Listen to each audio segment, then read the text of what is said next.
I made a short not too long ago that listed out a few books that are powerful enough to impact your worldview. And so I just wanted to take a few more minutes to elaborate on those picks and why I hold them in that certain regard. And so the first of the four is Walden by Henry David Thoreau.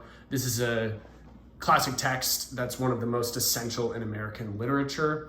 And it is that way because of the ideas it challenges.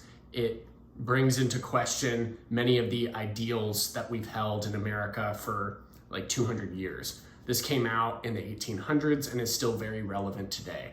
It's something that a couple professors of mine recommended every student test their own ideas against. And so this isn't something to read and believe in its entirety. It's something to read pretty slowly. There's a lot of hyperbole and it's kind of funny. So it's really not a slog. It's kind of enjoyable.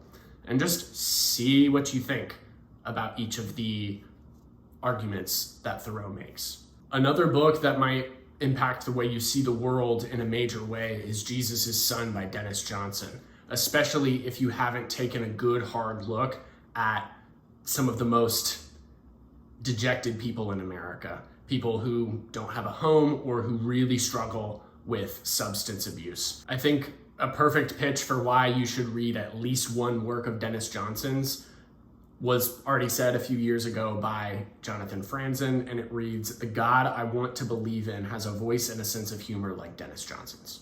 Beloved is a novel that every reader and every American reader should at least try to read at some point in their life.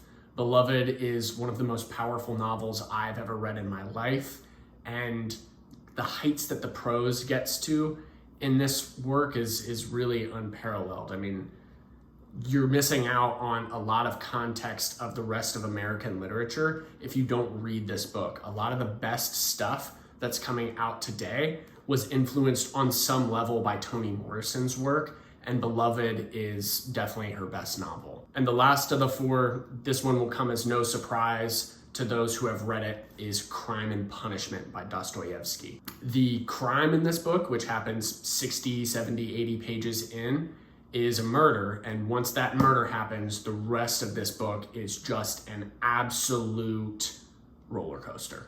Especially if you've never seriously grappled with a work of literature that deals with murder or regret, you need to check this out. It's an absolute must read. So that's just a little bit more about those four picks that I had for books that are powerful enough to change your worldview.